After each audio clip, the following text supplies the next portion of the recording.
¿qué era lo fundamental? Habíamos visto en la primera clase el problema, habíamos empezado por caracterizar, bueno, la teoría marxista de la historia, el núcleo de la teoría marxista de la historia, y habíamos visto que ese núcleo, el punto fundamental del núcleo de esta teoría, estaba en torno a las relaciones, la relación dialéctica que existía entre las relaciones sociales de producción, que habíamos entendido que eran las relaciones sociales fundamentales, las relaciones sociales de producción y el desarrollo de las fuerzas productivas. El hombre como ser social establecía relaciones, que de estas relaciones, decía Marx, la relación fundamental era la relación social de producción, la que establecían los hombres para poder producir y reproducirse, que esas relaciones sociales de producción estaban condicionadas por el nivel de desarrollo de las fuerzas productivas,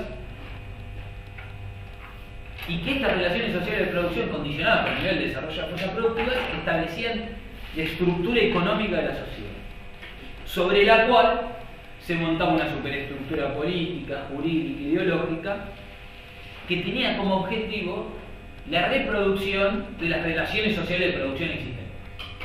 Entonces vimos como en el capital o en el desarrollo del capitalismo, las instituciones, el Estado, tenía como función reproducir las relaciones sociales de producción capitalista y de esa manera darle larga vida al capital, para mostrarlo en el ejemplo actual. Y señalamos que, bueno, esta estructura económica sobre la cual se montaba una superestructura política, jurídica e ideológica daba lugar al modo de producción de la sociedad, ¿no? Ahora, este modo de producción nosotros vimos concretamente que en la realidad no existía un único modo de producción. Únicamente no existían relaciones sociales de producción capitalista, incluso al día de hoy, luego de 200 años de desarrollo del capitalismo, existen otros modos de producción. Vimos el ejemplo del artesano, ¿recuerdan? Y por lo tanto nos agarramos del modelo de la formación económico-social, que en la clase de hoy va a servir mucho para entender el proceso de la Revolución Rusa, la Revolución de Octubre, y señalamos que de los diversos modos de producción que operaban dentro de una misma sociedad o un mismo país, se estableció un sistema jerárquico, un modo de producción predominante que estableció un sistema jerárquico del resto de los modos de producción, y por lo tanto que no era simplemente una coexistencia, sino que esa coexistencia tenía al interior una jerarquía, y que aunque existiesen relaciones sociales de producción que no eran asalariadas, relaciones sociales de producción capitalistas, la relación social de producción fundamental en el caso de la actualidad es una relación social de producción capitalista, y el resto son relaciones sociales que existen, que se vinculan, pero que están subordinadas a una relación social de producción que impera, en este caso en la actualidad, la relación social de producción capitalista. Entonces esto lo llamamos la formación económica social de una sociedad. Ahora bien, dijimos que esto simplemente era la foto, y que por lo tanto teníamos que verlo en su desarrollo, en su dinámica, en su proceso, que teníamos que ver la película. Y entonces nos valimos del prólogo a la contribución a la crítica de la economía política de Marx, en el cual establece una cuestión fundamental donde señala que cuando las relaciones sociales de producción se transforman en una traba al desarrollo de las fuerzas productivas, se abre, dice Marx, una era de revolución social. Y habíamos visto el ejemplo concreto, y aquí un poco nos metemos en la clase 2, que decíamos que las relaciones sociales de producción se transformaban en una traba al desarrollo de las fuerzas productivas. Bueno, vimos al capitalismo en su era imperialista, en su fase superior, en su fase de declinación histórica, en el momento en el cual el capitalismo en determinado desarrollo del propio régimen se transforma en su contrario, y por lo tanto el capitalismo como relación social de producción se transforma en una traba a la posibilidad del desarrollo de las fuerzas productivas. El desarrollo de las fuerzas productivas habíamos dicho que era la capacidad del hombre de transformar la naturaleza en función de satisfacer sus necesidades, y habíamos dicho que se transformaba en una traba, y habíamos dado ejemplos muy concretos incluso de la actualidad: la desocupación en masa como expresión de la necesidad del capitalismo de defender su tasa de rentabilidad y que necesitaba expulsar a los trabajadores de los lugares de trabajo en función de mantener esa ganancia. La relación social de producción capitalista, el capitalismo, necesitaba generar desocupación. Y esa desocupación era una destrucción en masa de fuerzas productivas. Las guerras imperialistas, destrucción en masa de fuerzas productivas. Y así vimos tantos ejemplos. Entonces caracterizamos a la emergencia del imperialismo fundamentalmente a partir de 1870, cuando el capital bancario se fusiona con el capital industrial, ¿no? Dimos las características básicas del imperialismo. Ya los industriales, los capitalistas industriales no solo piden préstamos, sino que ahora los propios banqueros se inmiscuyen en los directorios de las empresas industriales en función de determinar el futuro de esas empresas, y aparece el capital financiero, la fusión del capital bancario con el capital industrial, el capital financiero.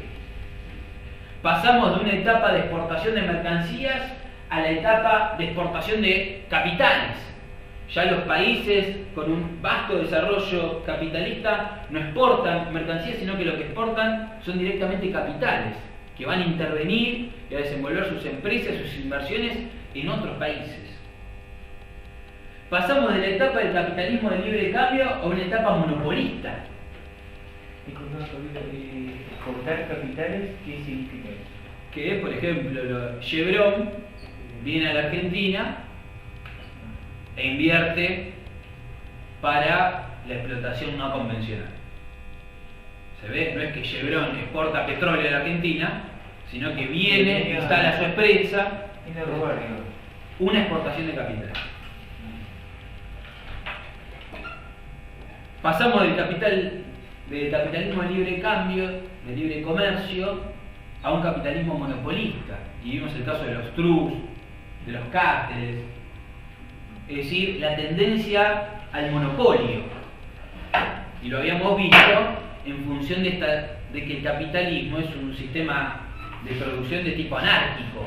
No hay una planificación. Se recuerdan el ejemplo del campamento. No hay una planificación, hay una competencia. Vimos el ejemplo de la fábrica de sillas de Silvana y la mía. Y dijimos que empezamos a hacer una competencia a ver quién se quedaba con el mercado de uno o del otro. Es un sistema de producción anárquico en función de la rentabilidad, no en función de las necesidades sociales, de una planificación de la economía, ni nada por el estilo, sino en función de la rentabilidad del capital. Y que esto llevaba a una competencia y por lo tanto una tendencia monopólica. Que aparecían los trusts, los cárteles. Y que los estados, como representantes de los monopolios capitalistas de sus propios países, empezaban en un proceso, en un periodo de fortalecimiento del aparato burocrático militar del Estado, de gastos bélicos por parte del Estado, y que los estados de estos de los países imperialistas aparecían como los defensores de los grandes intereses monopólicos de sus propios países. Es decir, que determinado estado aparecía, en el caso de Alemania, como el defensor del monopolio de Mercedes-Benz, el caso de Estados Unidos como el defensor de la General Motors, y así. El Estado aparecía como la herramienta para defender los intereses de los monopolios capitalistas que se desarrollaban en el interior y nativos de esos propios países. Y por lo tanto el desarrollo de la burocracia, de un aparato burocrático militar llega a extremos insospechados,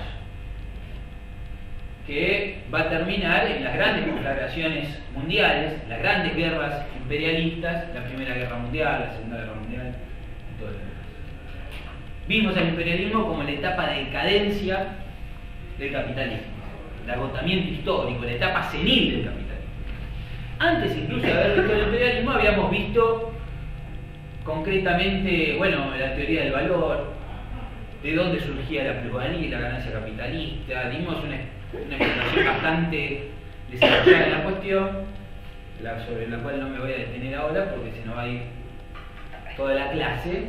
Pero habíamos visto el valor de uso, valor de cambio, y el valor de cambio como la relación y la proporción mediante la cual se cambian dos mercancías, se intercambian diversas mercancías, y cómo la plusvalía, es decir, la ganancia capitalista, aparecía no en el intercambio de las mercancías, no en el intercambio de diversas mercancías, porque en el mercado lo único que tenemos son intercambios de equivalentes, sino que la ganancia del capital aparece en el proceso de producción.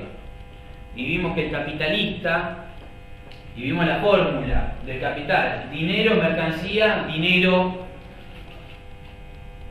incrementado, ¿no? Es decir, el capitalista destina dinero, haya las mercancías en el mercado y haya una mercancía particular, esa mercancía particular que en el momento en el cual se utiliza su valor de uso tiene la cualidad de generar valor, y esa mercancía peculiar es la fuerza de trabajo, el obrero que le incorpora valor a esas mercancías y que es retribuido por un salario que es equivalente al costo socialmente necesario para la reproducción de ese obrero, es decir, al costo de mantenimiento del obrero y su familia. Cobra un salario equivalente a eso. Ahora veamos que en la actualidad ni siquiera eso. Y produce un valor mucho más elevado del costo de su mantenimiento. Y por lo tanto allí tenemos el producto, la plusvalía, que es lo que el capitalista le expropia a la clase obrera y que genera la ganancia capitalista. ¿Estamos claros hasta ahí? Y vimos la tendencia decreciente de la tasa de ganancia como una cuestión clave, como una de las leyes fundamentales del capital. Que en esta disputa de competencia intercapitalista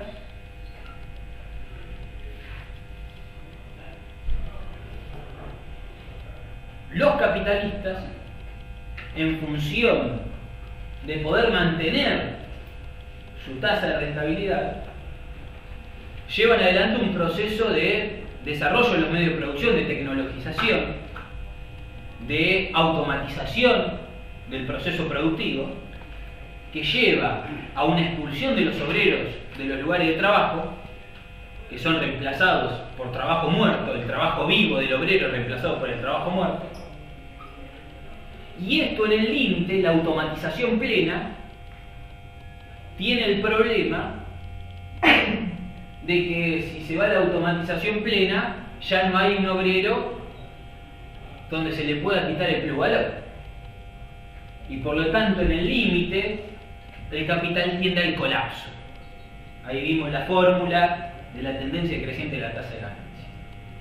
Luego desarrollamos el imperialismo. Bueno, más o menos esto, forma sintética y compacta, fue lo que vimos. La película de Lolita Joplin, La Quimera de Oro.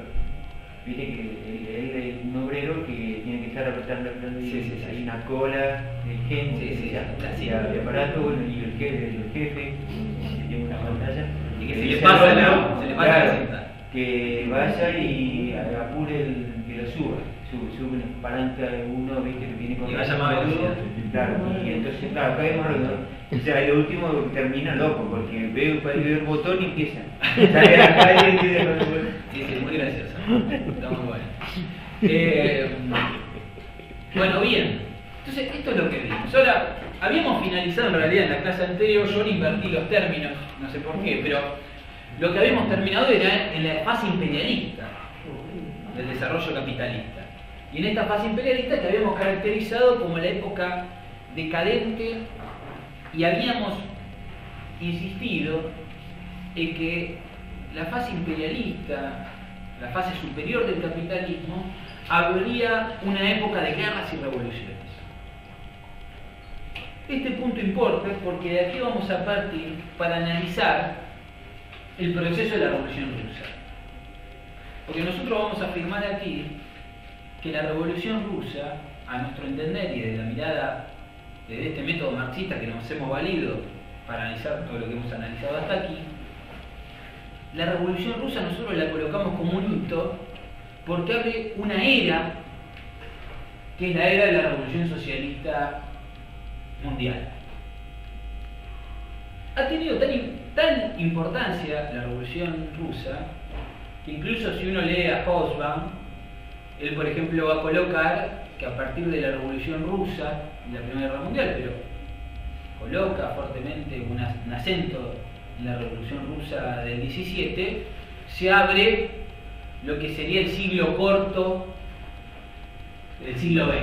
Él señala que es el siglo corto porque el siglo empezaría con el año 17 y terminaría, la era de los extremos, se llama Hobsbawm, y terminaría con la restauración, con la caída del muro de Berlín y la perestroika rusa, es decir, la restauración capitalista en Rusia y en los viejos Estados Unidos. La afirmación es llamativa, porque si se ha cerrado ese ciclo y el llamado siglo corto por parte de Hobsbawm, bueno, luego de la restauración capitalista en los viejos Estados Unidos, ¿qué viene? Un capitalismo próspero. ¿Qué significa? Que se cierra un ciclo con la restauración capitalista.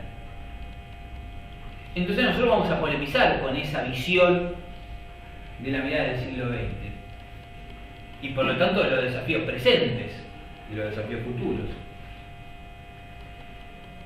Es indudable que la Revolución Rusa está inscripta en este proceso, en la apertura de la etapa imperialista del desarrollo capitalista mundial. Lo dijimos, que comenzó en 1870, el predominio del capital financiero, el predominio monopolista. Incluso también señalamos que este problema había sido fuertemente debatido, el problema del imperialismo, al interior de la Segunda Internacional. La Segunda Internacional, en la cual estaba el partido de Lenin, el bolchevismo, en la cual estaban los grandes partidos de la socialdemocracia europea, la socialdemocracia alemana, la socialdemocracia francesa, los grandes partidos obreros del viejo continente, y no solo del viejo continente, habían discutido a fondo todo el problema del imperialismo. Los grandes teóricos del movimiento obrero, Rosa Luxemburgo, Hilferding, diversos teóricos del movimiento obrero que habían teorizado en torno al problema de la caracterización del imperialismo, bueno, el propio Lenin, en 1916, y que habían hecho un gran aporte y que por lo tanto habíamos señalado que el problema del imperialismo había sido discutido por media humanidad, porque el desarrollo de la socialdemocracia era, por ejemplo, en el caso de Alemania, era realmente impresionante. En el caso de Alemania, la socialdemocracia tenía el 25% de los votos. Era la primera minoría en el parlamento alemán. Grandes partidos obreros. Y vamos a tener que en el año 14, vamos a tener el estallido, el primer estallido de la Guerra Mundial. Esto va a marcar un punto muy fuerte para todo el movimiento obrero mundial, porque esta Segunda Internacional, que se había pronunciado contra la guerra imperialista, que la había rechazado, incluso que había impulsado manifestaciones mundiales, coordinadas a nivel mundial, contra las tentativas guerreristas, contra las tentativas bélicas, se va a escindir y va a entrar en su proceso de bancarrota de la mano del ingreso y del comienzo de la Primera Guerra Mundial. Porque finalmente, ¿qué significaba la Primera Guerra Mundial? Bueno, está el asesinato, el archiduque y todo lo demás, pero eso en general es más bien anecdótico. El problema de fondo que estaba planteado en la Primera Guerra Mundial era un enfrentamiento interimperialista. Lo que estaba en juego en la Primera Guerra Mundial era la disputa por el globo. ¿Qué potencias imperialistas se iban a adueñar del globo para ir a fondo en una exportación de capitales, en la explotación capitalista a nivel mundial, no solo a nivel continental, sino a nivel mundial? Ahí vamos a tener, por un lado, Alemania, que había tenido un fuerte desarrollo en todo el último periodo, y vamos a tener abroquelado, por otro lado, a Francia, a Inglaterra y a Rusia, como socia menor de lo que fue llamado la Entente, la Triple Alianza, porque finalmente Rusia no era un país imperialista, allí no existía un desarrollo capitalista pleno, pero aparece como la aliada y emblocada en esta en la Entente y en este bloque imperialista encabezado por Inglaterra y por Francia. Entonces aquí se va a producir esta conflagración y va a ser todo un debate para el movimiento obrero mundial. Porque los partidos socialistas habían declarado que de ninguna manera podían apoyar a la guerra imperialista, que de ninguna manera, por los principios internacionalistas del movimiento obrero, los partidos socialistas podían apoyar a sus propias burguesías en un enfrentamiento para ir a matarse contra los obreros socialistas franceses, contra los obreros anarquistas franceses, o contra los obreros socialistas rusos, o los obreros anarquistas rusos. Que el movimiento obrero nada tenía que ver con esta disputa interimperialista.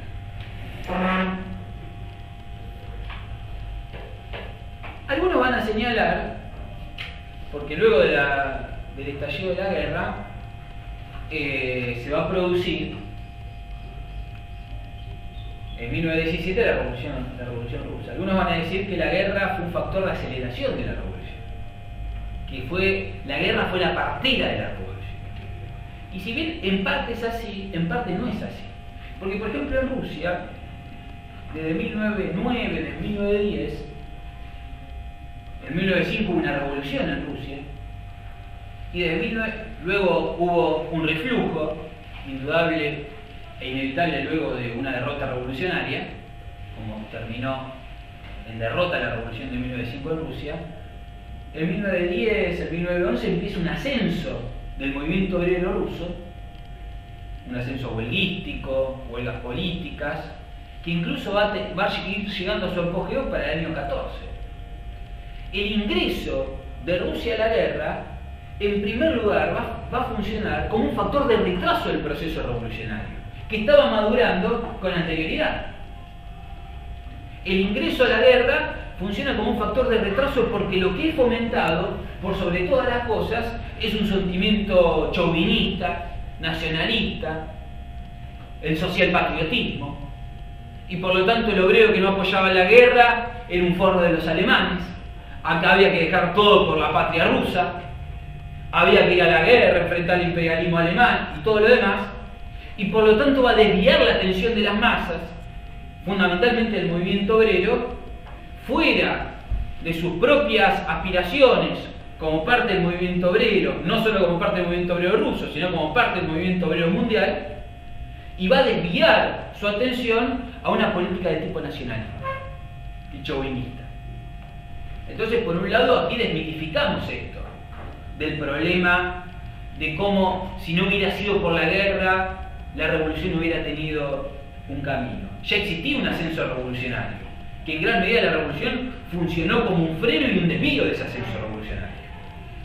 Y digo que en el 14 se va a producir la bancarrota de la Segunda Internacional, porque los grandes partidos socialdemócratas, el de Alemania, el de Francia, van a votar en los parlamentos donde tenían una minoría los créditos de guerra para darle impulso a la carnicería imperialista.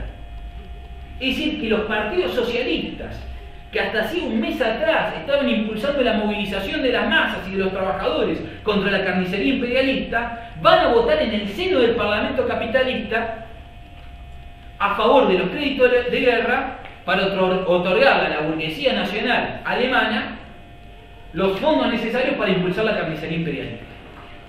Solo un diputado de la socialdemocracia alemana, Karl Liebknecht, que va a quedar en la historia como un internacionalista, como un revolucionario, va a votar en contra. Dicen que, por ejemplo, Lenin, que era el dirigente del partido bolchevique, de la socialdemocracia rusa, cuando le informan esta noticia, no lo creía. Dice, acá me están metiendo el perro, es imposible, ¿cómo puede ser? Efectivamente era así, y la socialdemocracia francesa también. Los partidos de la socialdemocracia y los partidos obreros habían capitulado frente a la presión de la burguesía. ¿Cómo se explica esto? Una explicación es que tiene una base objetiva. Porque este desarrollo imperialista había permitido, de esto, de Alemania, de Francia, de las grandes potencias imperialistas, había permitido una expoliación de las colonias, de las semicolonias, que había generado una suerte de aristocracia obrera, una dirigencia sindical, un cuerpo parlamentario, que por lo tanto había estirado, había permitido disipar en un comienzo los antagonismos de clase. Y por lo tanto, a través de esta manera, la socialdemocracia sufrió un proceso de integración al Estado capitalista, de asimilación al Estado capitalista y finalmente un proceso de cooptación, que va a terminar en este apoyo a sus burguesías imperialistas. Aquí se produce una ruptura de la Segunda Internacional. Lenin, el partido, la socialdemocracia rusa, que estaba dividida en dos, la socialdemocracia rusa.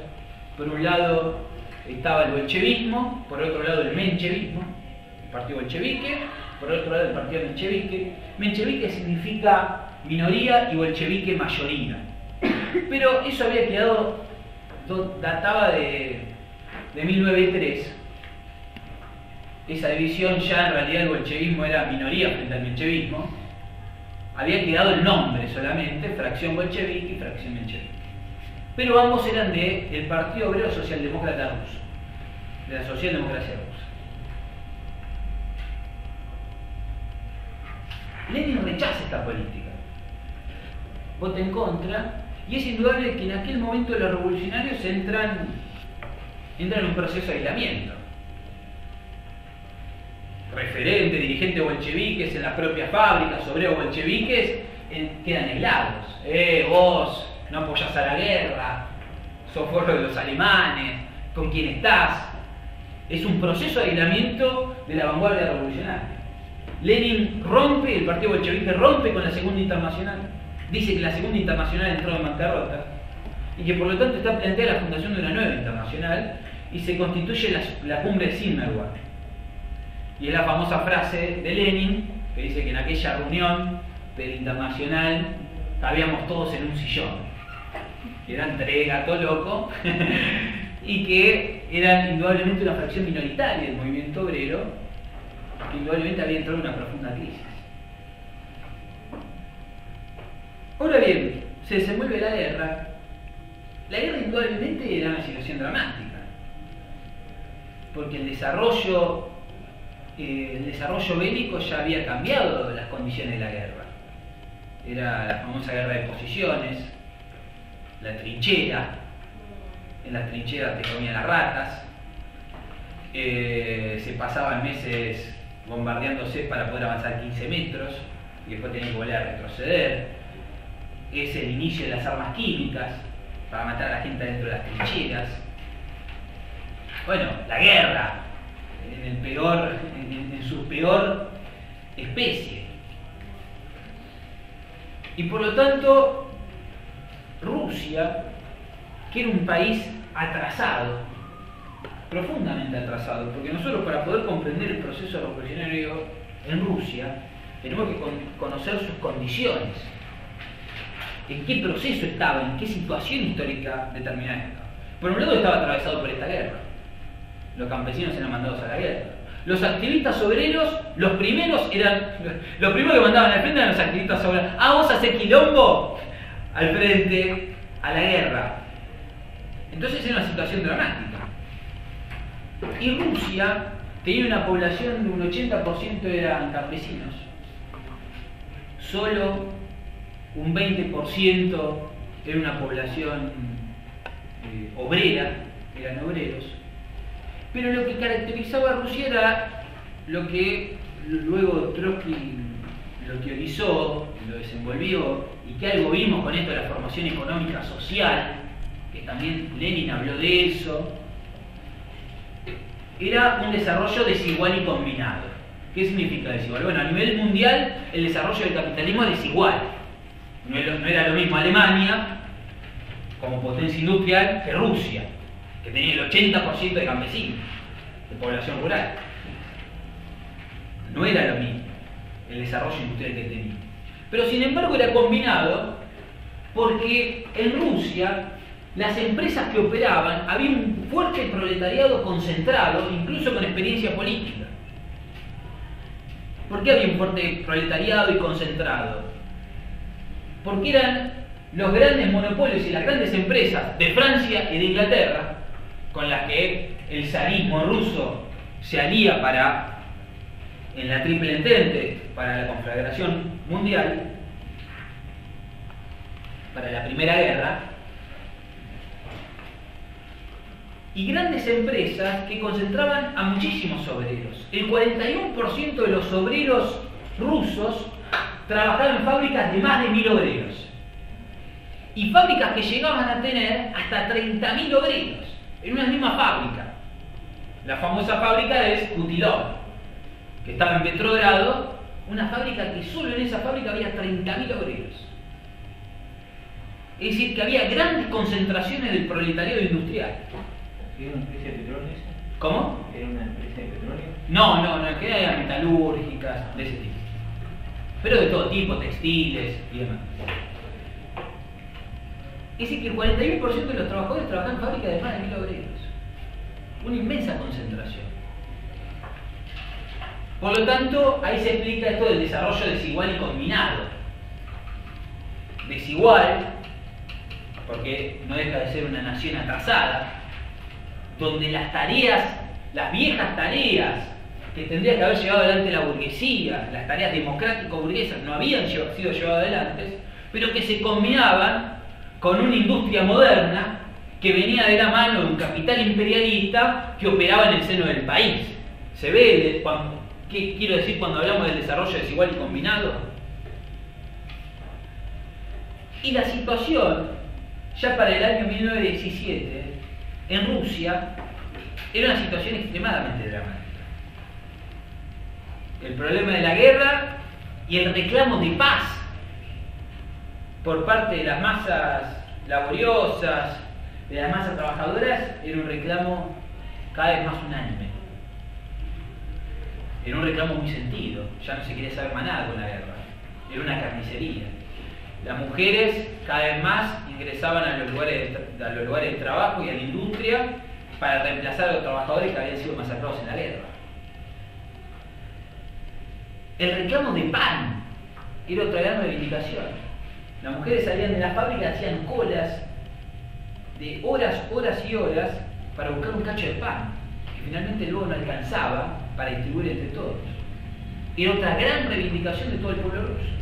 Y el reclamo de tierra, que fundamentalmente abarcaba a los campesinos, donde quedaban los rezagos feudales frente a los terratenientes, relaciones serviciales, donde la inmensa mayoría de la población campesina no era propietaria de su propia tierra, de la tierra que trabajaba. Y por lo tanto, el problema de la hambruna estaba fuertemente inscrito en la situación de Rusia. El partido bolchevique era el único que había mantenido una posición contra la guerra. Y la política que había levantado el partido bolchevique, el partido de Lenin, era la política del derrotismo revolucionario. ¿Qué decía el partido bolchevique? Lo mejor que le puede pasar, lo menos malo que le puede pasar a los obreros, a los soldados y a los campesinos rusos es que Rusia pierda la guerra. Porque si gana, cagamos, sigue la guerra y siguen para adelante y por lo tanto se prolonga la guerra. Lo menos malo es perder, pero por sobre todas las cosas lo que tenemos que impulsar es la iniciativa revolucionaria de los trabajadores, los soldados y los campesinos para terminar con un régimen autocrático que se seguía ejerciendo en Rusia. Porque en Rusia lo que seguía habiendo era una autocracia de tipo monárquica, el zarismo, una monarquía que había sobrevivido a la experiencia de la Revolución de 1905 en gran medida gracias a la capitulación por parte de la burguesía liberal, que frente a algunas concesiones que hizo el zarismo de un parlamento medio trucho y alguna libertad democrática, había agarrado y había pactado con el zarismo mantener todo un régimen político profundamente reaccionario. No existía la democracia, no existía el voto popular. Estos partidos, los partidos obreros, el partido bolchevique, se habían forjado en una militancia tipo clandestina, como si fuese algo similar a la dictadura militar acá. No estaba abierto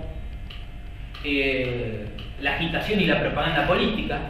Todo era una militancia de orden clandestina. Entonces, en febrero, en un día especial, que es el Día de la Mujer Trabajadora, el Día de la Mujer Trabajadora, ustedes saben que es el 8 de marzo. Pero en Rusia había un viejo calendario que estaba 14 días atrasado. Entonces, el 8 de marzo en Rusia era el 23 de febrero. ¿Me siguen? A partir de ahora voy a hablar siempre en términos del viejo calendario, porque si no es un gran quilombo y ya me pierdo hasta yo. Entonces, vamos a hablar siempre con el viejo calendario ruso. Entonces, el 23 de febrero, que era el 8 de marzo, era el Día Internacional de la Mujer. Y en general, no había ninguna convocatoria, más que la convocatoria de algún acto, algún mitin. En general tampoco había imprentas. Al parecer la única fuerza que tenía una imprenta era la organización Interdistritos, que luego más adelante voy a explicar qué organización era. Sí, Pablo, ¿qué año más o menos? 1917. El 23 de febrero de 1917. De 1917. El año de la Revolución Rusa. Ahora nos vamos a sumergir de lleno en el proceso de la Revolución Rusa, salvo ahora voy a hacer una digresión histórica y volveremos. Nos metemos en un túnel histórico apasionante. Y por lo tanto, bueno, parece que la única organización que tenía una imprenta era esta organización Interdistritos. Imaginan que en ese momento no se podía ir a la fotocopiadora a decirle, che, imprimí este volante que dice abajo el zar, abajo la guerra. No se podía, en un régimen dictatorial, y por lo tanto en general no había convocatorias más que de orden clandestino, y no había convocado más que mitines, actos y cosas nada fuera de lo normal, y son fundamentalmente las obreras textiles, que era el sector más postergado, el más explotado, quien toma la iniciativa y empieza lo que se va a transformar en una rebelión popular y en una revolución, una movilización. Caminan por las calles, sacan a los obreros de los lugares de trabajo, le tiran con un copo de nieve, piedra, le dicen, viejos, salgan, ya nos pusimos al frente, acá hay que terminar con la guerra, hay que terminar con la hambruna, hay que terminar con el zarismo, y comienza un proceso, un levantamiento armado, que incluso va a empezar un levantamiento popular, que incluso va a empezar a calar entre el propio aparato represivo del Estado, que es el momento clásico de un proceso revolucionario, donde las fuerzas represivas del Estado, que debían defender el orden y defender al zarismo, se empiezan a pasar al campo de la revolución. Y tenía algo de lógica, porque finalmente la gente estaba reclamando para terminar con la guerra, a la cual a mí el día de mañana me iban a mandar al frente, y en la cual probablemente iba a volver sin vida, porque iba una carnicería, iba al matadero. Y entonces, bueno, hay anécdotas de todo lo que fue ese proceso, que fue una insurrección que duró durante 5 días. Pero este proceso y este levantamiento, esta revolución, tiene las características de que, como mencionaba recién, algo de espontáneo. Algo similar a lo que, por ejemplo, si nosotros queremos buscar un parangón cercano, a la jornada del 19 y 20 de diciembre del 2001 acá. Gente, de repente hay una insurrección popular, la gente se levanta, abajo el gobierno, abajo este, abajo el otro, piedra. Nosotros polemizamos con esa visión espontaneísta del levantamiento, porque fue espontáneo y no fue espontáneo. Finalmente hubo una preparación. Trotsky explica en la historia de la Revolución Rusa que quienes estuvieron al frente de organizar en gran medida habían sido los militantes y los dirigentes bolcheviques. que frente a un levantamiento que no había sido convocado por el partido bolchevique, que no había sido convocado por ninguna organización política, que había sido la espontaneidad de un sector de las masas, de un sector de las trabajadoras, de las obreras textiles y de los trabajadores, quienes habían jugado un papel de organización, de dirigentes, en ese propio proceso, habían sido los propios obreros bolcheviques. Pero con esta salvedad de que no habían sido los convocantes. Es decir, no había sido una insurrección convocada, organizada. Había sido una espontaneidad de las masas. Y al mismo tiempo un proceso de preparación, porque había existido un partido que había agitado contra la guerra, que había señalado las penurias, que había agitado en forma sistemática a dónde conducía la guerra, y que por lo tanto el camino más eficaz para librarse de la guerra, de la hambruna y de la autocracia era la organización independiente de los trabajadores contra el régimen zarista. Lo mismo nosotros decimos acá, con el 19 y 20 de diciembre de 2001. Bueno, muy bien, no hubo nadie que dijo, bueno, el 19 todos a la calle, pero hubo 10 años de organización del movimiento piquetero. El Cutralcazo, el Tartagalazo, los piqueteros en la Matanza, todo un proceso de organización y de lucha contra el menemismo y contra el gobierno de la Alianza. No nació de un repollo. Las organizaciones jugaron un papel. ¿Se ve? Entonces se produce este movimiento, este proceso revolucionario, que va a generar que a la luz de este proceso revolucionario y la caída del gobierno, en 8 días se desplomó como un castillo de naipes el gobierno zarista. Cae el gobierno del zar. Y por lo tanto, frente a ese vacío, se va a generar y se van a reunir los viejos dirigentes, fundamentalmente del partido menchevique y el Partido Socialista Revolucionario. Y van a ser estos dirigentes los que van a establecer la conformación del Soviet, que va a ser el Consejo de Obreros, de Diputados Obreros, Soldados y Campesinos, que va a tener el poder efectivo, el poder real en la Rusia de febrero del 17. ¿Por qué digo el poder efectivo, el poder real? Porque a partir de la constitución del Soviet, que aparece armado desde arriba para abajo, en gran medida, a diferencia de lo que había sucedido en 1905, donde el Soviet se había constituido como un instrumento de los obreros, de los soldados y los campesinos para enfrentar al régimen zarista, era un instrumento de lucha, de combate de la clase obrera y de los trabajadores contra el régimen. En este caso se forma frente a la creación de un vacío. Y entonces dicen, ¿qué hacemos? Bueno, saquemos del placar al Soviet, un instrumento de organización, el Consejo de Obreros y Diputados, de diputados obreros, soldados y campesinos de Petrogrado de Rusia. Y se va a conformar este Soviet. Y aquí se va a producir lo que vamos a llamar la paradoja de febrero. Porque este Consejo de Obreros, de Campesinos y Soldados, que tenía el poder efectivo en la nación. ¿Por qué digo el poder efectivo? Porque todo andaba si el Soviet lo decía. El Soviet se va a empezar a inmiscuir como organización de trabajadores en toda la vida social del país. El telégrafo andaba si el Soviet autorizaba que el telégrafo ande. El ferrocarril andaba si el Soviet autorizaba si el Soviet de diputados, obreros, campesinos y soldados autorizaba que el ferrocarril ande. Las instalaciones telefónicas andaban si el Soviet lo autorizaba. Se distribuía el agua y el pan si el Soviet lo autorizaba. Todo respondía, toda la vida social y la organización social de los trabajadores y del pueblo respondía al Soviet como un organismo vivo donde estaban las masas efectivamente contenidas en esa organización.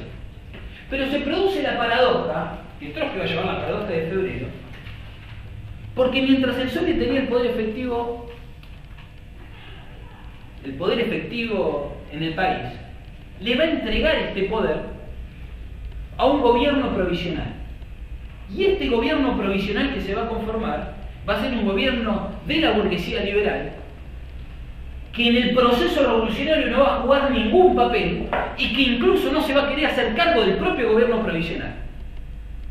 Pero por insistencia de los dirigentes del Soviet, va a tomar, se va a constituir como gobierno provisional, e incluso va a reclamar para constituirse como gobierno provisional que tenga un espacio político el viejo régimen zarista, para que funcione como contrapeso a la presión del Soviet, que haya una contención del propio régimen zarista. Esto lo va a reclamar Miliukov, el dirigente del Partido Liberal, del Partido Cadete, del Partido de la Burguesía. Ahora, ¿cómo se explica todo esto? Entonces acá vamos a tener que hacer una digresión. ¿Cómo se explica que los obreros, los soldados y los campesinos tenían el poder efectivo? Sus representantes eran los partidos mencheviques, es decir, quienes estaban al frente del Soviet eran los dirigentes del Partido Menchevique, los dirigentes del Partido Socialista Revolucionario. El Partido Bolchevique de Lenin era un partido, tenía una representación minoritaria dentro del Soviet. Y sin embargo, los obreros, los soldados y los campesinos que tenían el poder efectivo del país se lo entregan a la burguesía liberal, al gobierno provisional. Entonces acá tenemos que hacer esta digresión. En Rusia existió todo un debate, fundamentalmente entre el Partido Bolchevique y el Partido Menchevique, en torno, por un lado, una caracterización que nosotros acabamos de hacer de la formación económico-social de Rusia, pero por sobre todas las cosas, a la luz del debate de cuál era la formación económica-social de Rusia, cuál era la revolución que había que hacer en Rusia. Entonces, por un lado, los mencheviques, los marxistas ortodoxos, por llamarlo de alguna manera, iban a decir que como en Rusia existían rezagos feudales, como en Rusia aún no había triunfado una revolución burguesa, no había triunfado una revolución, la revolución burguesa clásica, la de 1789 en Francia, no había triunfado una revolución de esas características, había sido derrotada. Y por lo tanto la revolución que había que desarrollar en Rusia era una revolución burguesa, que tenía que llevar adelante las tareas burguesas. Nosotros decimos que ahí teníamos un régimen monárquico, había que establecer una república democrática, el sufragio universal. Nosotros decíamos que ahí teníamos el 80% de campesinos, y por lo tanto, como teníamos el 80% de campesinos y muchos bajo relaciones serviciales, había que hacer una reforma agraria, repartir las tierras a los campesinos. Es decir, había que llevar adelante las tareas que la burguesía no había llevado adelante, y por lo tanto la que se tenía que hacer cargo del poder político era la burguesía. Y nosotros, los mencheviques, como socialistas, nos vamos a integrar a ese gobierno y vamos a hacer oposición, como Partido Obrero Socialista, oposición al gobierno de la burguesía. Y cuando Rusia se desarrolle, tenga un desarrollo capitalista pleno, una república democrática plena, y llegue a ser como Alemania, o como Francia, o como Estados Unidos, o como Inglaterra, recién ahí, en un futuro incierto, estará planteada la lucha por la revolución socialista. ¿Me entienden el criterio de estos, del menchevismo, de los socialistas ortodoxos? ¿Me seguís? ¿Me siguen? Bien. Lenin decía que no. Que si bien era de verdad que en Rusia no se habían llevado las tareas democrático-burguesas, que esas tareas no se habían realizado, que eran tareas que había que realizar, Lenin señalaba que la burguesía era incapaz de llevar esas tareas adelante. Era incapaz, y que esto lo había demostrado en el proceso de la Revolución de 1905, donde la burguesía liberal, lejos de aliarse con los trabajadores, con la clase obrera, para derrotar definitivamente al viejo régimen autocrático, monárquico del zarismo, salió al zarismo frente al temor de que una vez barrido el zarismo del poder político, las reivindicaciones de la clase obrera y del campesinado no se lleven solo puesto el zarismo, sino que también se lleven puesto la burguesía. Y por lo tanto la burguesía dice, está todo muy bien, viva la Revolución Francesa de 1789, pero nosotros acá nos quedamos con el zar. ¿Se ve o no? ¿Se entiende el problema? Entonces, por lo tanto, Lenin plantea una fórmula, una consigna, que tiene una fórmula que reproduce como una fórmula aritmética. Porque plantea que lo que hay que plantear en Rusia es la dictadura democrática, democrática porque es de democrático-burguesa, la dictadura democrático-burguesa de obreros y campesinos. Fíjense qué dialéctico que era Lenin. Lenin plantea entonces, ¿por qué dictadura? Porque, bueno, a ver, una pequeña digresión dentro de la gran digresión. Hoy, acá en Argentina, 2013, cae, tenemos dictadura o democracia. Democracia, es una democracia burguesa, pero al mismo tiempo es una dictadura. ¿Por qué es una dictadura? Porque es la dictadura del capital, es una democracia de los capitalistas. Ahora hace poquito salió Macri y dijo que tiene su círculo rojo, ¿no? ¿Por qué el círculo rojo? Que eran los empresarios que le dicen tira para acá, tira para allá. Es decir, que Macri es un agente del capital. Y en general todos los candidatos, con la excepción de Mani y Beto que están acá, son agentes del capital. ¿Se ve? Es una dictadura del capital, pero tenemos una república democrática. Dictadura en el sentido de cuál es la clase que ejerce el poder, que lleva la batuta del país, que lleva el poder político. Es la dictadura del capital. Hay una democracia capitalista. Nosotros no ponemos un signo igual entre la democracia actual y la dictadura militar. Solo un tarado podría decir eso. ¿Y Zamora? Bueno, lo discutimos en las 2 clases más. Pues ya te imaginas, estoy en la Revolución Rusa y vengo a Zamora. Pero después lo discutimos. Yo lo anoto y lo discutimos en la 5ª clase. ¿Puede ser? Era una pregunta nada más. No, pero te voy a responder. Te voy a responder, pero. Porque lo vi anoche. Sí. Estábamos juntos, yo le digo, ¿dónde está Zamora? O sea, no es que yo lo apoye a Zamora, pero. Una pregunta, ¿no? Sí, está claro, pero. La dejo anotada. Me la acuerdo y te la voy a responder, pero. Ahora no, porque si no, nos vamos muy al carajo.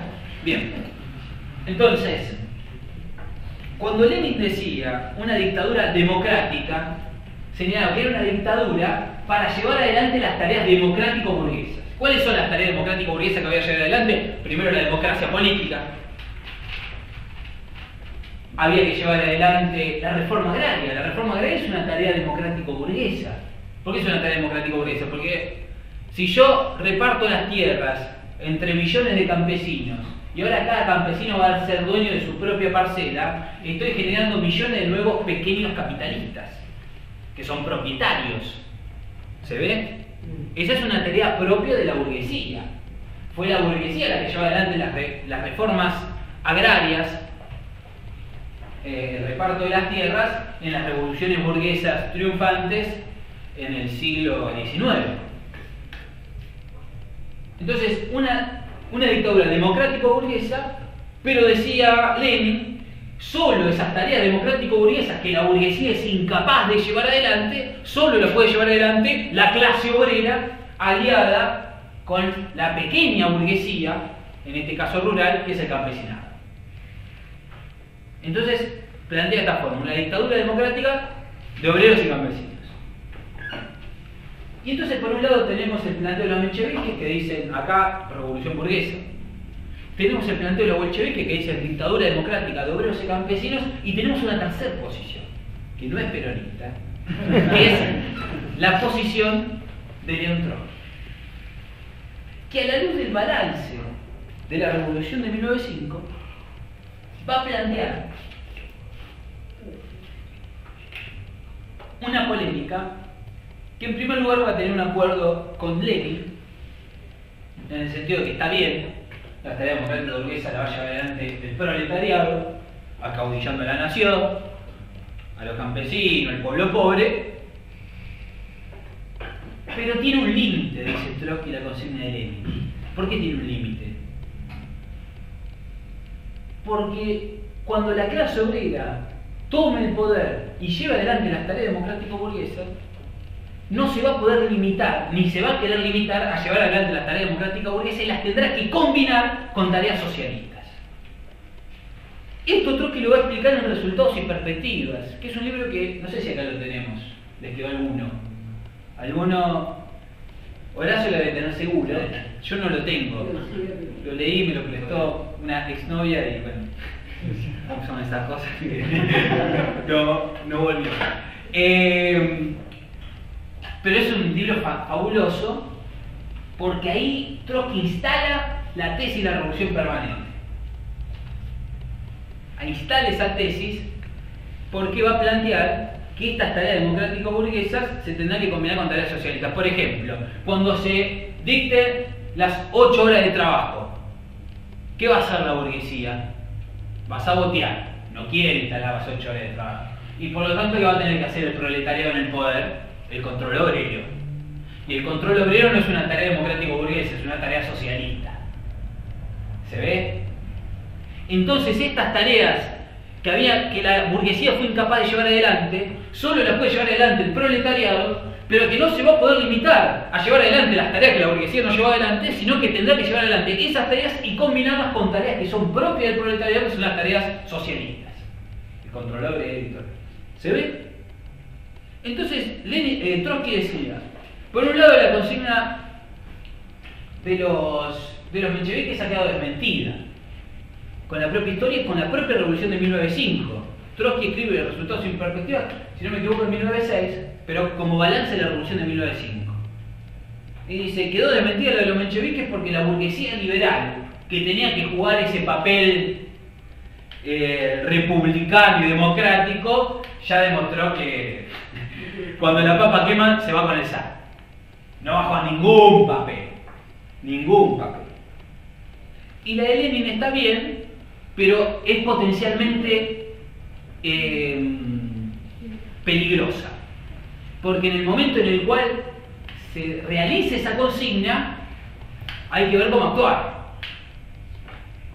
Hay que ver cómo actuar. Y en realidad Trotsky, permítame que profundice un poquito más, lo hace también a la luz de las revoluciones de 1789 y 1848. Porque en 1789 la burguesía jugó un papel plenamente revolucionario. Cuando los constitucionalistas avanzan en el proceso revolucionario, se agota su envión y su impulso revolucionario, los girondinos se apoyan en los hombros de los constitucionalistas para ir más a fondo en la revolución.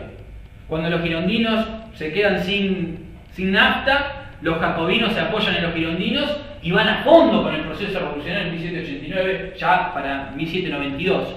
Y se establece el terror jacobino, que van tan a fondo que, bueno, Robespierre, los grandes dirigentes revolucionarios de 1780, de la revolución de la gran revolución francesa, que pasan por guillotina a todo lo que querían defender, a todos los defensores de la monarquía. A ellos mismos, sí, hacen el famoso terror rojo. Y ahí la burguesía podía ir a fondo en el proceso revolucionario porque el proletariado no aparecía como un factor peligroso. Porque el proletariado era incipiente, eran los sans-culottes, los famosos sans-culottes que eran semi-proletarios, más bien artesanos, los sin calzones de aquel momento. La burguesía quiso borrar de la historia, y si uno va en París, yo nunca fui, pero dicen que en París las calles parisinas tienen los nombres de todos los revolucionarios medios de la revolución jacobina, de Robespierre, los más consecuentes, los han borrado. Esa historia, no. ¿Se ve? Y en 1848 ya muestra el hilacha a la burguesía en sus límites para impulsar el proceso de la revolución burguesa. Porque en junio de 1848, bueno, también estalla en febrero la Revolución Francesa de 1848, son los obreros, el proletariado, como riñón del Partido Demócrata Republicano que lleva adelante la revolución. Y en junio de 1848, la pequeña burguesía, la aristocracia financiera, el campesinado, la pequeña burguesía intelectual, todas las clases sociales se unen contra el proletariado y degollan a 3.000, deportan a otros 15.000 obreros, y todos se unen en nombre del orden, de la patria, de la familia, la religión, contra el partido de la anarquía, del socialismo y del comunismo, que era el partido del proletariado. Y luego de ahí el proletariado se queda sin envión, y cada intento que hace para poder retomar el proceso revolucionario va a fracasar. Pero ya allí Marx saca la conclusión en 1850 y lo publica en la circular de la Liga de los Comunistas, y este texto está en el libro del movimiento, de los programas del movimiento obrero que acabamos de sacar, no sé si lo tenemos por ahí. Es un gran libro, les recomiendo que lo compren, que lo tengan, que lo lean, que lo estudien. En 1850 Marx saca la conclusión de que el partido del proletariado tiene que armar un partido plenamente independiente, de que no se puede ni siquiera juntar con la pequeña burguesía radicalizada, y que el papel que jugó la burguesía de colaboración con la vieja monarquía en el proceso del 48 lo va a jugar la pequeña burguesía, incluso reclamada socialista, en los próximos procesos revolucionarios, y ahí Marx es quien instala la revolución permanente. Y habla en esos términos el propio Marx de que el grito del proletariado es el grito de la revolución permanente. Es decir, que el problema de la revolución permanente no es un problema inventado por Trotsky, sino que incluso por el propio Marx. Y la revolución de 1905, para Trotsky, va a ser el cierre definitivo de la era de la revolución burguesa. Va a ser la última revolución burguesa, que no va a ser burguesa porque la burguesía no va a jugar ningún papel, o el papel que va a jugar más bien va a ser un papel contrarrevolucionario. Entonces, por lo tanto, queda completamente cancelada la posibilidad de que la burguesía juegue un papel, y allí es que se instala este debate al interior de los socialistas, que al principio parece abstracto, porque se imaginan, bueno, la dictadura democrática, obreros y campesinos, sí, pero en realidad que sea democrática combinada con socialista, esta gente está absolutamente chiflada, o no, si no lo mira afuera. Pero fíjense la actualidad, la importancia del debate teórico, porque lo que sucede en febrero no es más que la expresión práctica de los problemas teóricos planteados con anterioridad. ¿Por qué el partido menchevique y el Partido Socialista Revolucionario le entregan el poder a la burguesía? Porque ellos, teniendo el poder efectivo en febrero, cedido por los trabajadores, cedido por las masas rusas, le dijeron, viejo, hacete cargo. Ellos dicen, bien muchachos, muchas gracias, agradecemos su disposición, su reconocimiento, pero no es nuestro momento. Es el momento de la burguesía liberal. Y por lo tanto nosotros, como partidos obreros y socialistas, vamos a decir que este no es nuestro momento y le vamos a entregar el poder al gobierno provisional de la burguesía y vamos a actuar desde la oposición, dicen los mencheviques y los socialistas revolucionarios. Porque era su programa. Estaban siendo consecuentes con su programa. No era el momento de la revolución socialista, era el momento de la revolución burguesa, y la burguesía se tiene que hacer cargo de la batuta. ¿Está claro esto? ¿Se entiende? ¿Qué hace el partido bolchevique frente a esto? Porque el partido bolchevique levantaba la consigna, la revolución democrática, la dictadura democrática de obreros y campesinos. Y esta consigna en parte se estaba materializando. Lo que pasa es que en forma contradictoria. ¿Por qué se materializaba? Porque por un lado, los que tenían el poder real eran los obreros y los campesinos a través del Soviet. Se le cedían el poder a la burguesía, la dictadura democrática. ¿Cómo se había materializado la consigna de dictadura democrática, obreros y campesinos? Se había materializado con el doble poder. La expresión concreta de esta consigna era el doble poder que se había generado, se había expresado en forma contradictoria. Y por lo tanto, este mes, el mes de marzo, esto fue a fines de febrero, el mes de marzo todo ese mes el partido bolchevique va a pasar a ser la pata izquierda del régimen. E incluso va a depositar expectativas en este gobierno provisional. Y hasta el punto va a depositar expectativas que incluso va a plantear y se va a empezar a discutir la fusión, la reunificación del partido bolchevique con el partido menchevique. Lenin en ese momento estaba en el exilio, no estaba acá. Y quien estaba al frente del periódico y en gran medida al frente del partido era Stalin y Kamenev, que estaban al frente del partido bolchevique. En aquel momento, en marzo, Lenin manda las famosas cartas desde lejos. Manda 5 cartas. Y en estas cartas, ¿qué dice Lenin? Ningún apoyo al gobierno provisional. Separación tajante de los elementos centristas, de los mencheviques y los socialistas revolucionarios. Nada, nada con ellos. Si ellos hacen A, nosotros B. Tenemos que levantar la consigna todo el poder a los soviets. Ningún apoyo al gobierno provisional. Tenemos que preparar la segunda revolución.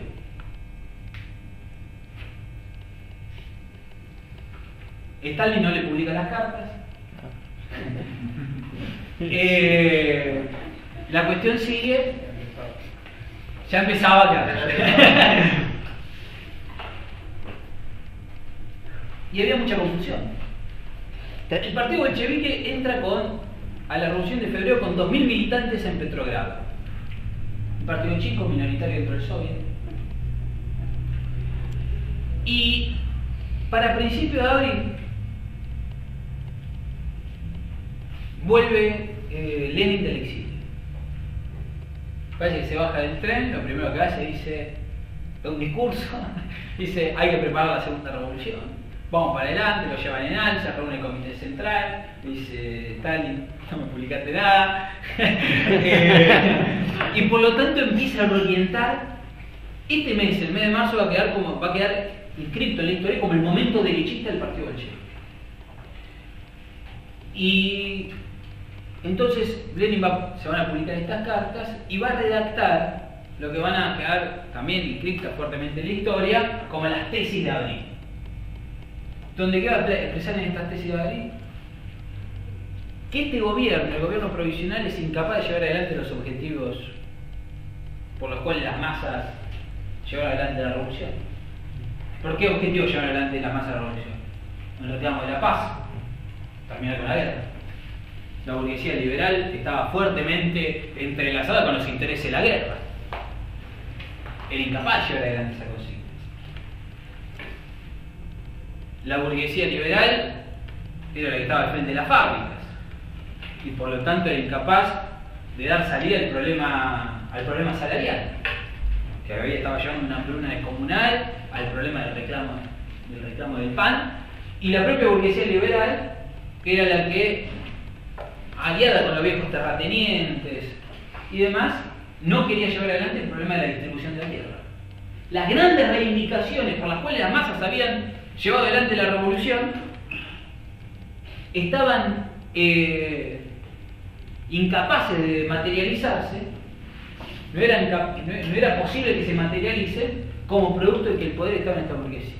Lenin plantea que la vieja consigna había quedado desactualizada, que en el momento de la materialización de esa consigna había que pasar a una etapa superior y que por lo tanto, entendiendo al soviet como quien concentraba las energías y donde estaban efectivamente las masas allí adentro, representadas allí, la consigna que había que levantar era todo el poder a los soviets,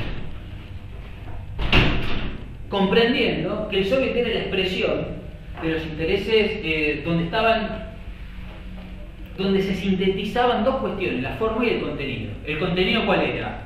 Obrero y campesino. Y la forma, el soviet, la organización que adoptaban los obreros y los campesinos para organizarse y para la conformación de un nuevo Estado. Entonces en abril se va a producir esto. Lenin va a redactar estas tesis, va a existir una puja, debates al interior del partido bolchevique, Y en abril se va a producir una insurrección, una semi-insurrección. ¿Frente a qué hecho? Frente al hecho de que Miliukov, que era parte ahora del gobierno provisional, va a declarar más abiertamente que la guerra continúa, que seguimos en alianza con los ingleses, los franceses, con la Entente, y vamos para adelante con la guerra. Y esto va a generar una suerte de semi-insurrección que va a herir prácticamente de muerte al gobierno provisional. Aquí, una de las consignas que levantan ya los bolcheviques, más o menos acomodándose en la nueva orientación establecida por Lenin, algunos sectores levantan abajo el gobierno provisional, la consigna abajo el gobierno provisional, fuera el gobierno provisional. Y luego se va a desarrollar el Congreso del Partido Bolchevique con la idea de reunificar y de reorientar toda la actividad política del partido. Entonces, en este Congreso Lenin va a decir que va a establecer estas tesis: ninguna confianza del gobierno provisional, separación acérrima de los partidos conciliadores, de los partidos centristas, de estos partidos de izquierda centristas. Ojo con levantarlo de abajo el gobierno provisional. No es la consigna que está planteada, porque plantear abajo el gobierno provisional plantea un vacío. Bueno, pero si no es el gobierno provisional, ¿quién se hace cargo? El soviet, pero los soviets no se quieren hacer cargo del poder. Los soviets, la conducción del soviet se lo quiere ceder al gobierno provisional y defienden cederle el poder al gobierno provisional. Por lo tanto, la consigna no es abajo el gobierno provisional, sino que la consigna va a ser todo el poder a los soviets para explicar y seguir explicando a los trabajadores que tienen que ser los trabajadores los que temen la batuta y el poder político y lleven adelante y materialicen sus reivindicaciones. Y por lo tanto empieza toda una política de estas características. Lenin va a plantear un punto más. Va a lograr homogeneizar al partido en todas sus reivindicaciones. Pero va a plantear una cuestión más. Que el partido, que hay que cambiar de nombre del partido. Que ya no hay que pasar a ser como una fracción de la socialdemocracia, sino que nuestra separación tiene que ser más nítida. Y por lo tanto nos tenemos que pasar a llamar directamente Partido Comunista. Nada que nos confunda con los mencheviques, con los socialistas revolucionarios, con todos los centristas, nada. Una separación tajante del elemento centrista. Y esa consigna, en el Congreso del partido, Lenin la va a votar solo, contra todo el partido. Que dijo, bueno, Lenin, nosotros le seguimos, pero tanto no. Todo tiene un límite en la vida, y vos sos el líder, pero estás un poquito pasado de rojo. Y por lo tanto va a votar solo, y eso no se va a llevar. El gobierno provisional, que va a quedar herido de muerte, va a llevar a que la dirigencia del Soviet tome una nueva resolución en función de rescatar al gobierno provisional. Y vamos a tener que ahora los dirigentes del Soviet se van a integrar, los dirigentes de los partidos socialistas, en función de rescatar al gobierno de la burguesía, van a pasar a integrar el gobierno provisional. Y de los 10 ministros capitalistas que existían, ahora se van a integrar otros 5 ministros, pero en este caso de los partidos socialistas, de los mencheviques y los socialistas revolucionarios.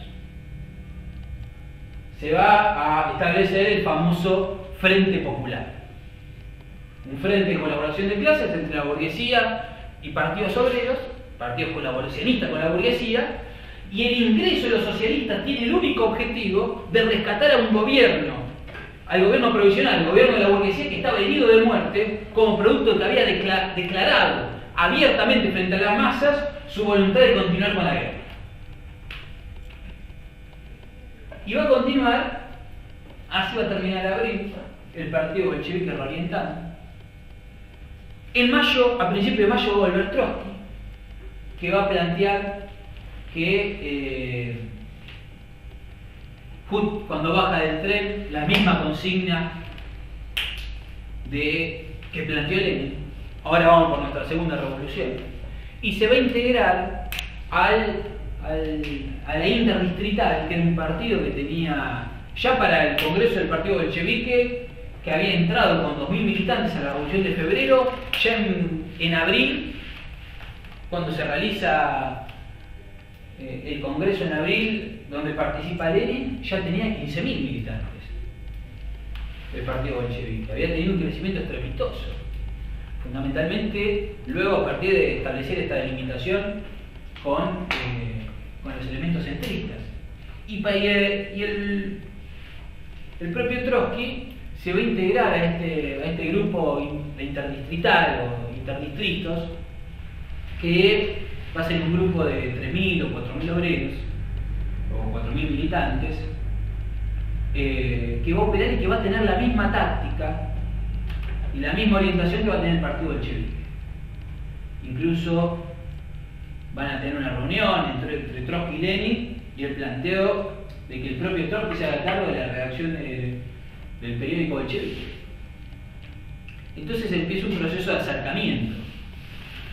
Trotsky pasa a ingresa al Soviet de Petrogrado, votan. Él había sido en 1905 el presidente del Soviet de Petrogrado con apenas 26 años, y ahora lo hacen ingresar al Soviet de Petrogrado con voz pero sin voto.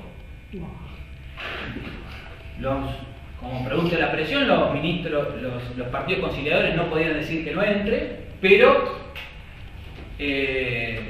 tampoco querían que le cupa el asado, para decirlo en criollo. Y por lo tanto va a empezar todo un proceso de evolución política. En junio se va a reunir el Congreso de los Soviets de toda Rusia, a principios de junio. Para todo esto va a ir evolucionando las posiciones. Las posiciones del partido bolchevique van a ir calando sus planteamientos, el reclamo de todo el poder a los soviets, y en junio se va a reunir este congreso, que va a durar 20 días, va a comenzar a principios de junio y va a terminar el 20 y pico de junio.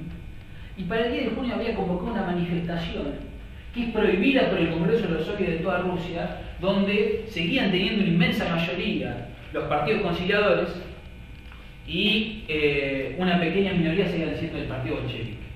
Y le van a prohibir una manifestación que estaba programada para el 10 de junio, y van a convocar, porque la van a acusar de ser una manifestación para desestabilizar al gobierno, para desestabilizar al soviet, el viejo argumento funcional a la derecha y a la contrarrevolución, que es más viejo que la carapela. Es decir, que nadie se asombra ahora cuando lo denuncian a lo del Partido Obrero que somos funcionales a la derecha. Ese argumento es más viejo que mi abuela. Y por lo tanto van a prohibir la manifestación del 10 de junio, y van a convocar a una manifestación en apoyo al Congreso de los Soviets de toda Rusia el 18 de junio, en apoyo al Soviet, en apoyo al gobierno provisional y en apoyo a toda la estrategia levantada por los mencheviques y los socialistas revolucionarios. Y se va a preparar por parte del partido bolchevique una inmensa movilización que va a demostrar el inmenso desarrollo y el inmenso crecimiento político y de las posiciones políticas del partido bolchevique en un lapso muy breve. Y van a plantear que en esa manifestación la consigna fundamental tenía que ser: abajo los 10 ministros capitalistas, todo el poder al soviet. Y por lo tanto se va a producir una movilización donde la inmensa columna de trabajadores, de obreros, de soldados van a levantar las banderas: abajo los 10 ministros capitalistas, todo el poder a los soviet.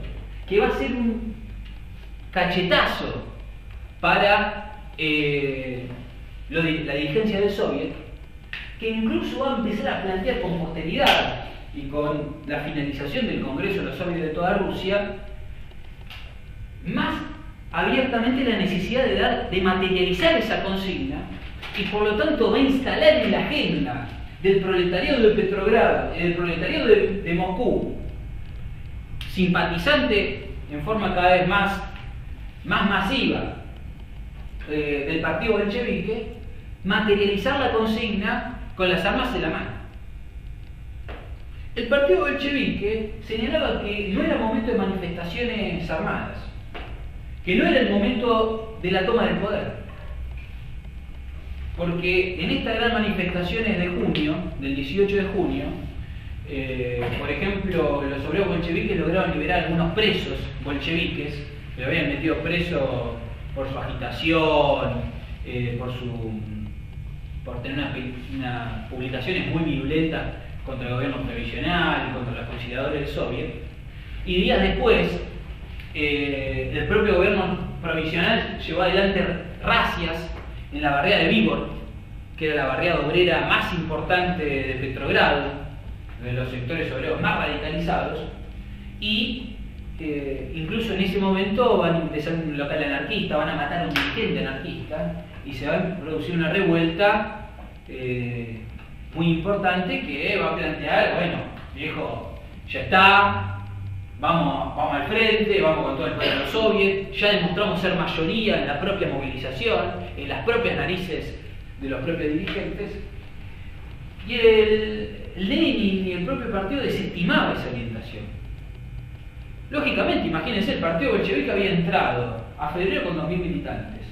Para abril ya eran 15.000. Para junio prácticamente ya se había duplicado. ¿Se imaginan? No eran todos cuadros bolcheviques. Eran las masas, había un proceso de fusión de la izquierda y del partido bolchevique con todo el movimiento obrero. Un partido que estaba apuntando, que se proyectaba como un partido de masas, que estaba incorporando las masas. Y el problema de la toma del poder para todo un sector era un problema muy sentido, porque los soldados, en general los soldados eran campesinos, que se habían hecho soldados y habían ido a la guerra. En general los campesinos eran brutos. El quilombo, que el partido bolchevique ocupó un palacio que tenía una bailarina rusa muy reconocida, que ahora no recuerdo el nombre, pero era la expresión del ascenso de las masas a que habían tomado los edificios públicos, habían tomado todo, y por lo tanto salen dirigentes, reconocidos dirigentes bolcheviques, a calmar los ánimos de las masas, fuera, dicen, no, vamos con los fierros, vamos para adelante. Y eran las consignas del 18 de junio, abajo los 10 ministros capitalistas, todo el poder a los soviets. Estaban planteando las mismas consignas, pero ahora con las bayonetas en la mano, con los fierros en la mano. Entonces el partido bolchevique insistía que no se podía tomar el poder, porque si bien la cosa había madurado en Petrogrado, los obreros avanzaban, se vinculaban a los bolcheviques, el partido bolchevique crecía en influencia, sus consignas también. En el resto del país las cosas no estaban maduras. Y que el problema no era la toma del poder ahora, que ahora sí era factible y posible la toma del poder, sino que por sobre todas las cosas el problema era el sostenimiento del poder. Y entonces el partido bolchevique reúne el comité central, Lenin vuelve, que se había retirado por unos días, hay una reunión, y entonces definen el 3 de julio por la noche cambiar la orientación. Porque existía el problema de que en la medida que el partido bolchevique no se ponía enfrente de la manifestación, iba a existir un desencanto. Era un proceso complejo. Las masas quieren ir al frente. Nosotros consideramos que si vamos al frente acá, cagamos. Estamos dando el pie fundamental por un alzamiento de la contrarrevolución. Estaba fuertemente inscripta en la memoria de los revolucionarios la experiencia en la Comuna de París en 1871, donde los comuneros tomaron el poder y fue una experiencia que duró un mes y luego los liquidaron a todos. La experiencia histórica había que ponerla en juego en momentos decisivos. Entonces cambia la orientación del partido bolchevique y dice, se acomoda ante la situación y dice, demostración armada sí, levantamiento armado no. Sí. Se entrega. Asustemos, pero hasta ahí. Y por lo tanto se produce un hecho fabuloso, que ya se había mandado a imprimir la tapa del periódico bolchevique con la vieja consigna, ninguna demostración armada, ninguna movilización armada, y sale la tapa del Pravda, sale en blanco el 4 de julio, porque no llegan a cambiar, como las cosas no era ahora, digo. Claro, no era hora de cambiar las cosas. No era ahora, digo, para cambiar la etapa Ah, claro, era mucho más difícil. Incluso ahora es difícil que... Los corresponsales de prensa obrera saben que es complicado. Y que los tiempos son difíciles. Se imagina en aquel momento mucho más. Y por lo tanto sale la tapa del periódico en blanco. Y sale un volante sacando esta orientación. Se produce la manifestación, todo. Llegan. Hay una reunión con el comité ejecutivo del Soviet de Petrogrado y le dicen, bueno viejo, hacete cargo. Parece que un manifestante, hay una frase que se repite mucho en diversos libros, que uno le dice a uno del comité del Soviet de Petrogrado, los dirigentes conciliadores, un manifestante le dice, hijos de puta, te estamos dando el poder, hacete cargo. Queda así, es decir, no estoy exagerándolo, sino que era la expresión de las masas que estaban allí. 500.000 de obreros, soldados y campesinos que estaban presentes en el centro de Petrogrado reclamando al Soviet que se haga cargo del poder, que no se quiere hacer cargo. Luego de eso, de la manifestación del 4 de julio, se desconcentra la gente y todo lo demás, alza la cabeza la contrarrevolución. Empieza un retroceso, un reflujo. Porque ¿qué fue lo que sucedió? Ahí se generó el debate, bueno, estuvo bien, estuvo mal, tendríamos que haber ido a fondo. ¿En el Soviet quién estaba en ese momento? Seguían los mencheviques y los socialistas revolucionarios. No estaba Trotsky. Trotsky estaba, pero como minoría. ¿Y Lenin? Lenin no estaba en el Soviet, era el dirigente del partido bolchevique. Trotsky estaba, pero como minoría, quienes tenían la manija del Soviet, incluso a Trotsky estaba no solo como minoría, sino que sin voto.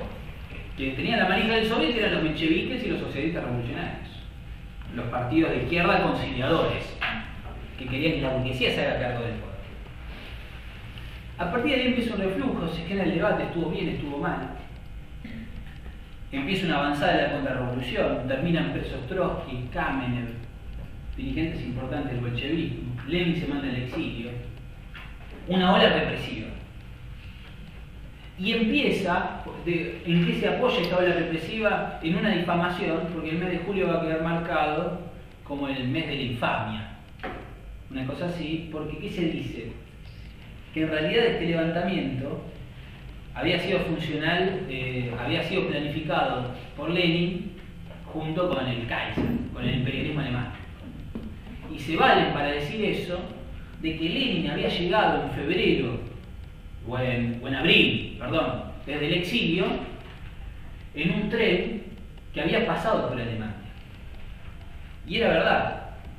Lenin había llegado del extranjero y había llegado a un acuerdo con el imperialismo alemán. Porque la única forma que tenía que llegar Lenin del exilio a Rusia era pasando por Alemania. Y entonces va en el famoso tren precintado. ¿Cuál era el acuerdo de Lenin? Dice, bueno, yo paso, vos me dejás ir, pero un tren precintado. Es decir, vos no me pueden requisar, no me pueden pedir nada, paso derechito. Y el imperialismo alemán, ¿por qué quería que Lenin llegara a Rusia? Porque el imperialismo alemán, que estaba enfrentado con los rusos, con la Triple Entente, la cual era parte de Rusia, dice, este le va a hacer quilombo a los alemanes, este le va a hacer quilombo a los rusos, que le vaya a hacer quilombo, que se debiliten por adentro y nosotros vamos al frente. Es decir, que Lenin había llegado a un acuerdo con el imperialismo alemán. ¿Pero con qué objetivo? Con el objetivo de desenvolver la revolución socialista en Rusia.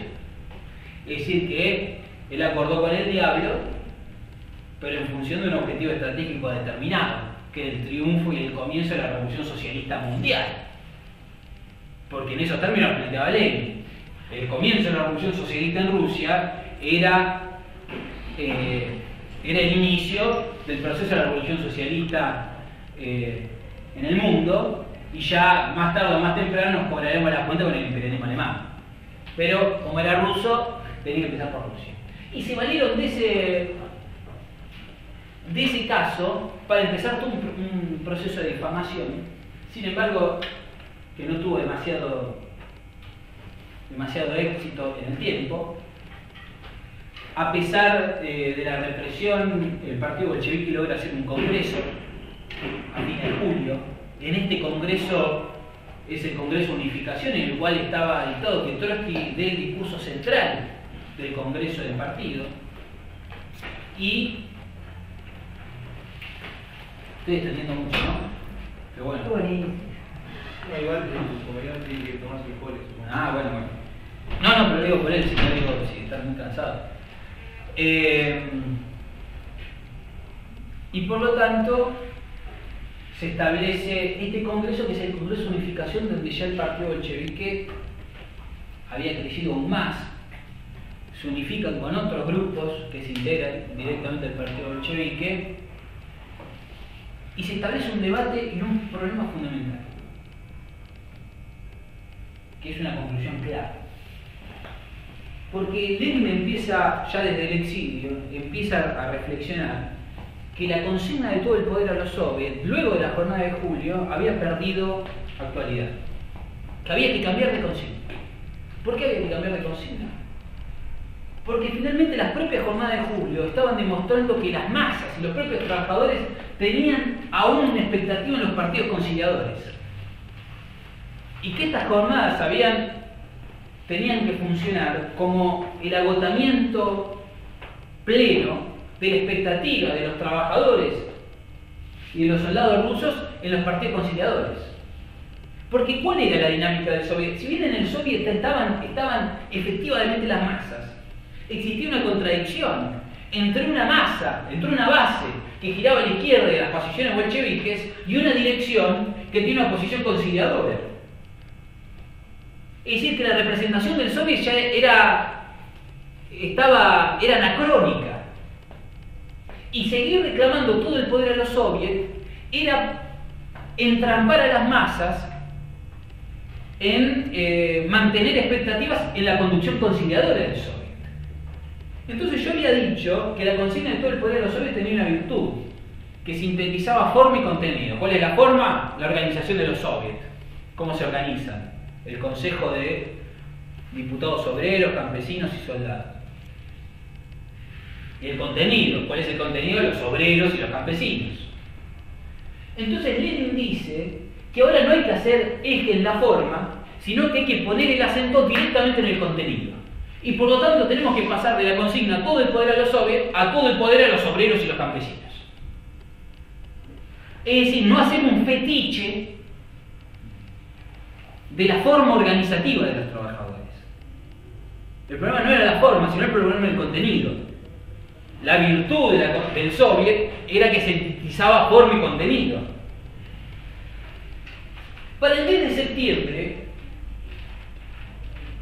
el partido bolchevique gana a comienzos de septiembre una votación crucial.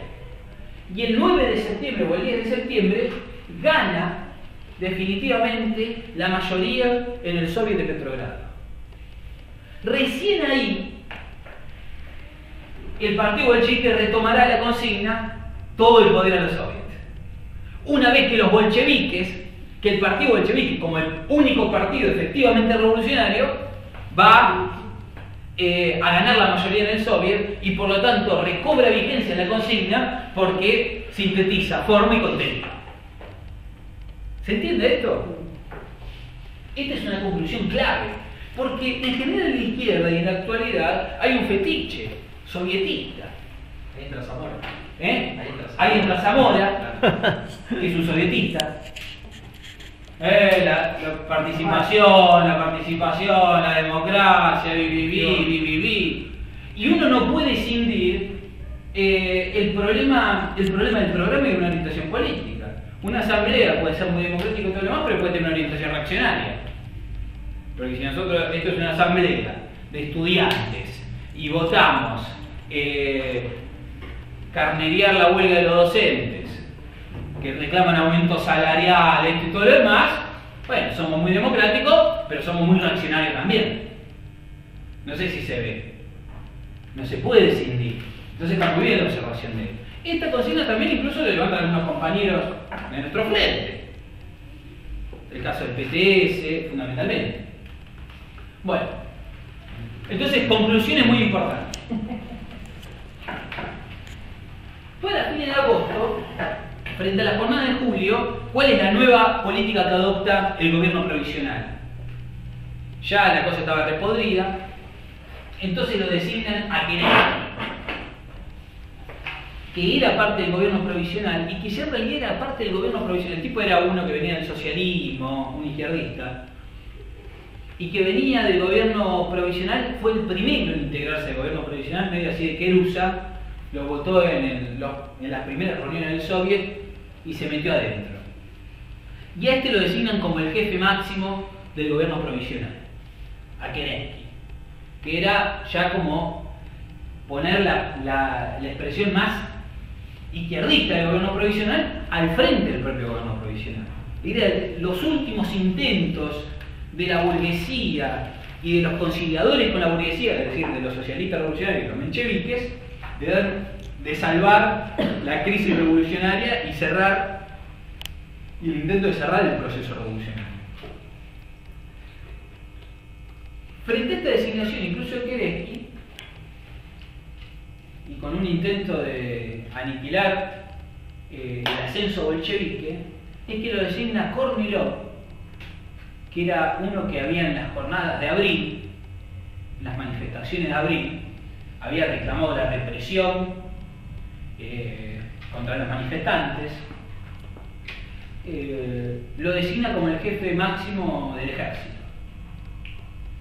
Era un derechista, un represor, y lo designan como jefe máximo del ejército, lo designan Kerensky, y empieza la conspiración de Kerensky con Kornilov para ir a fondo en terminar de aniquilar a los bolcheviques, de aniquilar el proceso revolucionario e instaurar la contrarrevolución en Rusia. Este proceso evoluciona y es allí en agosto, a fines de agosto, donde el propio Kerensky, que lo había convocado a Kornilov para aniquilar la revolución y aniquilar al movimiento bolchevique, termina convocando a los propios bolcheviques, el propio Kerensky, para decirle: mirá, viene Kornilov, pero efectivamente Kornilov no solamente va por los bolcheviques, sino que junto con los bolcheviques me va a llevar puesto a mí, porque acá no hay lugares para tintas medias, o la revolución o la contrarrevolución. Kerensky, como figura bonapartista, como árbitro, tenía vida corta en un proceso revolucionario. Y por lo tanto, se aviva de que además de los bolcheviques iban por él mismo, convoca a los bolcheviques a enfrentar a Kornilov, y entonces allí el partido bolchevique dice todos contra Kornilov, pero ningún apoyo a Kerensky. Y entonces es la famosa frase que dice: apoyemos nuestras bayonetas en los hombros de Kerensky y disparemos contra Kornilov. Más adelante nos cobraremos la cuenta con Kerensky. Pero primero enfrentemos la contrarrevolución abierta, derrotemos la contrarrevolución y bueno, ya habrá tiempo para, dentro de no mucho, para cobrarnos la cuenta que nos tenemos que cobrar con Kerensky, el gobierno provisional y lo conciliador. Se derrota ese intento contrarrevolucionario. En septiembre el partido bolchevique gana esa mayoría. Y a partir de que el partido bolchevique gana la mayoría en el Soviet de Petrogrado, Lenin, que continuaba en el exilio, empieza a mandar otra vez las cartas. Yo imagino militar con Lenin debe ser complicado. Ya militando con algunos acá, la cosa se pone peluda. Con Lenin me imagino que debía ser muy complejo. Y entonces empieza a mandar otra vez las cartas y dice: bueno, hay que tomar el poder, hay que preparar la toma del poder. Es ahora o nunca. Ya ganamos la mayoría. La situación internacional plantea que las cosas están maduras, las masas vienen hacia nosotros, la burguesía está hecha pelota, está dividida, está golpeada, venimos de derrotar a la contrarrevolución. Están todos hechos pelota menos nosotros que estamos en ascenso. Es ahora o nunca. Y es que se produce un proceso fabuloso. Porque en esta carta que manda Lenin, se reúne el Comité Central del Partido Bolchevique y dice: bueno, ahora sí, efectivamente Lenin se volvió loco. A tal punto piensan que se volvió loco que por ejemplo Bujarin, que era uno de los miembros del comité central del partido bolchevique, dice en una de las memorias sobre la Revolución Rusa que fue la primera vez que hubo homogeneidad en todo el comité central de quemar las cartas de Lenin. De que eso no podía llegar a los trabajadores porque Lenin planteó que había que tomar el poder de forma inmediata. Este comité central fue el que se votó en el Congreso de Julio, que fue el comité central del partido bolchevique que acaudilló la Revolución de Octubre. El comité central de la Revolución de Octubre, nada más y nada menos. Y entonces dice, bueno, quememos la carta de Lenin. Este tipo está loco. Quiere tomar el poder ya. Manda otra carta, en la cual dice, si acá no me dan pelota, renuncio al comité central y me guardo mis derechos para llevar adelante una agitación entre la base del partido para que se tome el poder. Hay que preparar, ponerle fecha y hora a la toma del poder. Es ahora o nunca. Se pasa. El ascenso político que tiene el partido bolchevique y las situaciones planteadas están poniendo a la orden del día la necesidad de tomar el poder. Y si no es ahora, no va a ser nunca. Y por lo tanto vamos a tener un desprestigio de las masas. Se nos pasa una oportunidad histórica y se va a destruir este partido. Si ustedes no toman la batuta, yo renuncio, y amenazó con renunciar al comité central y llevar adelante una agitación entre la base del partido. Trotsky dice en la historia de la Revolución Rusa que en realidad la votación no fue unánime, sino que fue 6 contra 4, había 12 en el comité central, no sé bien cómo fue, 6 contra 4 y 2 abstenciones, una cosa así. No sé si para salvar los trapos. Absorber alguno, claro. No sé, pero bueno, Bujarin dice que no, que había sido un voto unánime. Y por lo tanto se produce esta situación. Ya incluso en el mes de septiembre, luego de que los bolcheviques se habían ganado la mayoría, se produce la conferencia democrática. La conferencia democrática era en gran medida un fraude que había convocado los socialistas revolucionarios y los mencheviques en función de distorsionar la representatividad y real que existía entre las masas rusas, porque dan en forma desproporcionada, le dan una representación a un sector de la burguesía, y por lo tanto los bolcheviques en esa conferencia democrática quedan en minoría. Lo convocan en nombre de las fuerzas vivas de la revolución, pero convocan a la burguesía, que había estado conspirando con la contrarrevolución para aniquilar a la revolución. Convocan a diversos sectores donde quedan en minoría los bolcheviques, lo cual no expresaba una realidad concreta de la fuerza real que tenían cada uno de los partidos políticos en el proceso. Y esa conferencia democrática, en función de patear la pelota, convoca un preparlamento, que tampoco valía para nada, y era todo un intento de esconderse detrás de las formas, de enredar la armada de tipo democrático para desviar el proceso revolucionario que va a defender el boicot. Entonces, bueno, se plantea todo este problema de la toma del poder. Acá hay que preparar la toma del poder, y no me vengan con boludeces, con preparlamento, conferencia democrática. Aquí hay que tomar el poder, es ahora o nunca. Se nos pasa, ¿no? Se nos pasa la historia. Y entonces, por lo tanto, se constituye una reunión del comité central